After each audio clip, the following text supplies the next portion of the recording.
পশ্চিম এশিয়াতে যখন যুদ্ধের এই পরিস্থিতি যার আঁচ এসে পড়েছে এই রাজ্যের মানুষের ওপর, বাংলার মানুষের ওপর, গোটা দেশবাসীর ওপর, কিন্তু রাজ্যে ভোট যুদ্ধের দিনক্ষণ ঘোষণার আগেই কতটা উত্তপ্ত হয়ে উঠছে পরিস্থিতি সেটা আপনারা দেখতেই পাচ্ছেন। এবং অনেকেই বলছেন যে পুরোটাই হিসেব নিকেশ হয় ভোট এলে, কারণ ভোট বড় বালাই। মমতা বন্দ্যোপাধ্যায় আজকে একেবারে ধর্ণা মঞ্চ থেকে তিনি ঘোষণা করে দিলেন যে এপ্রিল মাসের পয়লায় যেটা দেওয়ার কথা ছিল অর্থাৎ বেকার ভাতা, সেটা আজ থেকেই ঢুকে যাবে। কি বলেছেন মমতা বন্দ্যোপাধ্যায়? দেখুন। এপ্রিল মাসের পয়লা যেটা দেওয়ার কথা ছিল আজ থেকে সেটা ঢুকবে। ভোটের পরে যুবসাথী টাথী থাকবে না, সব টাকা একটাই যুবক পাবে, সেই যুবকের নাম হচ্ছে অভিষেক বন্দ্যোপাধ্যায়। বকেয়া ডিএ মেটাতে আরও সময় চেয়ে শুক্রবার সুপ্রিম কোর্টের দ্বারস্থ হয়েছে রাজ্য সরকার। 31শে ডিসেম্বর পর্যন্ত সময়সীমা বাড়ানোর আবেদন করা হয়েছে। আর ঠিক তার পরের দিনই বাংলার যুবসাথী প্রকল্প চালুর দিন আরও এগিয়ে আনলেন মমতা বন্দ্যোপাধ্যায়। 1 এপ্রিল নয়, শনিবার থেকে অ্যাকাউন্টে ঢুকবে বাংলার যুবসাথী প্রকল্পের টাকা। শনিবার মেট্রো চ্যানেলের ধর্ণা মঞ্চ থেকে ঘোষণা করলেন তিনি। লক্ষ্মী ভান্ডার অলরেডি মার্চ থেকে ঢুকে গেছে, ফেব্রুয়ারি থেকে ঢুকে গেছে। লক্ষ্মীর ভান্ডার ফেব্রুয়ারি মাস থেকে ঢুকে গেছে।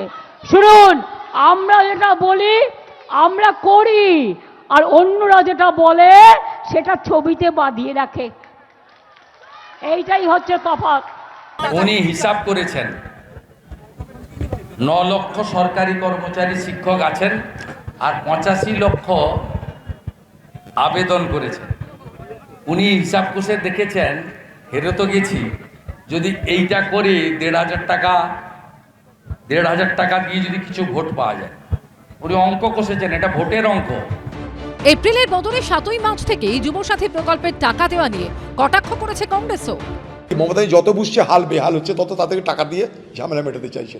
যদি তার মধ্যে ভোট ঘোষণা হয়ে যায় তার টাকা দেওয়া যাবে না, তাই তাদেরকে টাকা দিয়ে দাও, এই তো গল্প। বিধানসভা ভোটের আগে গত 5ই ফেব্রুয়ারি অন্তর্বর্তী বাজেটে বাংলার যুবসাথী নামে নতুন প্রকল্পের ঘোষণা করেন অর্থমন্ত্রী চন্দ্রিমা ভট্টাচার্য। যে প্রকল্পের মাধ্যমে ন্যূনতম মাধ্যমিক উত্তীর্ণরা সুবিধা পাবেন। প্রতি মাসে 1,500 টাকা করে এই বেকার ভাতা পাওয়া যাবে 5 বছরের জন্য। প্রথমে 2026-এর 15ই আগস্ট থেকে এই প্রকল্প চালু করার কথা হলেও পরবর্তীকালে ভাতা চালুর সময়সীমা 1 এপ্রিলে এগিয়ে আনেন মুখ্যমন্ত্রী। এবার সেই 1 এপ্রিলের বদলে 7ই মার্চ থেকেই চালু হয়ে গেল যুবসাথী প্রকল্প। আশাবুল হোসেন, রানা দাস ও ঝিরাম করঞ্চায়ের রিপোর্ট, এবিপি আনন্দ। একদম অভ্র, মানে এই আজ থেকে যে যুবসাথী প্রকল্পের টাকা ঢুকবে মমতা বন্দ্যোপাধ্যায়ের এই ঘোষণার পিছনে তোমরা ভোট অঙ্ক দেখছো, কিন্তু তোমরাও তো বারবার ঘোষণা করেছো যে বিজেপি যখন ক্ষমতায় আসবে তখন লক্ষ্মীর ভান্ডারের টাকা বেড়ে যাবে, আরো অনেক কিছু তোমরা ঘোষণা করেছো। বিজেপি ক্ষমতায় আসলে শিল্প আরো বাড়বে। তো সেক্ষেত্রে যদি রাজ্যের যারা যুব সমাজ রয়েছে তারা যদি বেকার ভাতা পেলে তাদের একটু সুরাহা হয়, তোমাদের অসুবিধাটা কোথায়? প্রথমত আমরা ক্ষমতা এলে অন্নপূর্ণা যোজনা মাসে মাসে মহিলারা 3,000 টাকা করে পাবেন, 1,500 টাকা নয়। আর আরেকটা কথা বলছি, হ্যাঁ একদম, লক্ষ্মীর ভান্ডার 3,000 না, অন্নপূর্ণা যোজনা 3,000 টাকা, লক্ষ্মীর ভান্ডার নয় ওটা, কিন্তু 3,000, অঙ্কটা 3,000। হ্যাঁ, অঙ্কটা 3,000।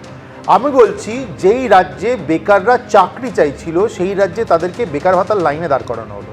আপনি বলুন তো 1,500 টাকায় একজন বেকার যুবক বা যুবতীর, যারা ইয়াং, যারা ফ্লারিশ করতে চাইছে জীবনে, তাদের কি হতে পারে, তাদের এই টাকা দিয়ে কি হতে পারে?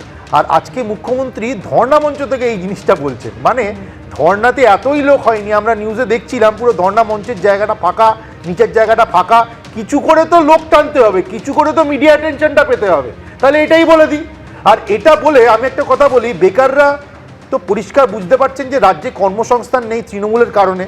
গত 15 বছরে 7,000 কোম্পানি আমাদের রাজ্য ছেড়ে চলে গেছে, নতুন কিছু শিল্প এখানে হয়নি।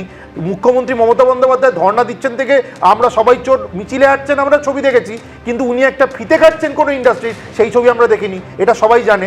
আমি বলছি এই পরিস্থিতিতে যেই বেকাররা 1,500 টাকা করেও নেবে তারাও জেনে রাখুন ভারতীয় জনতা পার্টিকেই ভোট দেবে, কারণ তারা জানে তারা বেকার কেন, কারণ রাজ্যে ক্ষমতায় রয়েছে তৃণমূল কংগ্রেস, এবং তাদের কর্মসংস্থানের জায়গাটা তখনই তৈরি হবে যখন রাজ্য সরকারে পরিবর্তন আসবে। এটা কিন্তু দেয়াল লিখন, তৃণমূল যাচ্ছে, বিজেপি আসছে, যতই বেকার ভাতা দিয়ে মানুষকে ভুল বোঝানোর চেষ্টা করুক বা লোভ দেখানোর চেষ্টা করুক, এই লোভে কেউ পা দেবে না। যারা ভাতাটাও পাচ্ছেন তারাও তৃণমূলের বিরুদ্ধেই ভোট দেবে, এটা লিখে রাখুন, এটা দেয়াল লিখন।